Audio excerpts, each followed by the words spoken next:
Welcome to the Bare Metal Cyber Security Plus podcast. This series helps you prepare for the CompTIA Security Plus exam with focused explanations and practical context. For a companion study guide, check out the Achieve CompTIA Security Plus 701 Exam Success by Dr. Jason Edwards. It is the most concise and complete Security Plus guide on the market, built for busy professionals who want to pass the exam fast and on their first try. You can find this book and others at cyberauthor.me. In this episode, we are continuing our discussion of system hardening techniques with a focus on host-level defenses. We'll look at host-based firewalls and host-based intrusion prevention systems, two technologies that help secure individual devices even when the broader network defenses are bypassed. These tools play a vital role in hardening endpoints and preventing lateral movement by attackers inside the network perimeter. Let's start with the host-based firewall. Unlike network firewalls that control traffic at the perimeter, host-based firewalls operate on individual machines. They monitor and filter incoming and outgoing traffic based on rules specific to that device. This allows for highly granular control of which services are exposed, which applications are allowed to connect, and which users or processes are permitted to initiate communication. A host-based firewall can enforce policies like block all inbound traffic except from the local subnet, or only allow the backup client to connect to the server over port 443.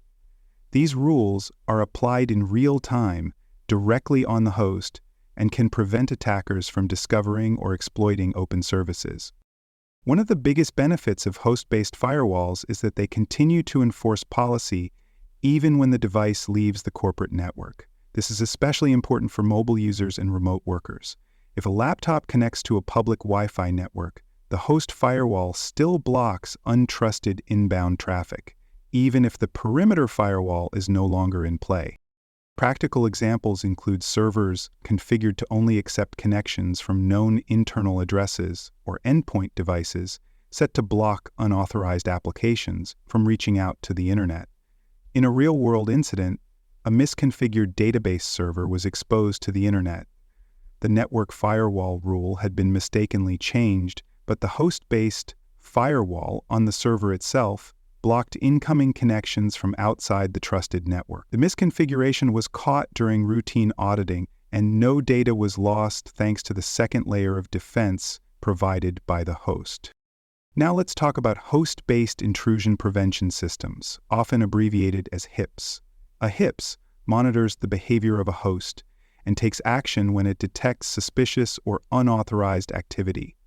While antivirus software typically focuses on known malware signatures, a HIPS watches for behaviors that suggest an attack is in progress, such as buffer overflows, privilege escalation attempts, or unauthorized file changes.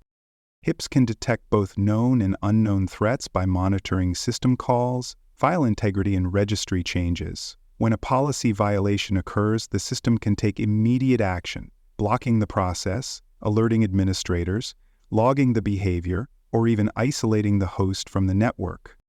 What sets HIPS apart is its ability to provide real-time prevention. It doesn't just warn you that something suspicious has happened, it can stop the attack as it's happening. This makes it particularly valuable in defending against advanced persistent threats and zero-day exploits, which may not yet have known signatures but still produce detectable behavior anomalies. A real-world case demonstrates the value of HIPS. In one organization, an attacker used a phishing email to deliver a macro-based payload. The user opened the document, and the malware attempted to run a PowerShell script to download malware. The HIPS on the user's machine recognized the sequence of actions, word spawning PowerShell making an outbound connection, and blocked the process chain before the malware could be downloaded. The incident was logged and reviewed by security analysts, confirming that the system had blocked a potential breach in real time. To implement HIPS effectively, organizations should tune their detection policies to minimize false positives while still catching real threats.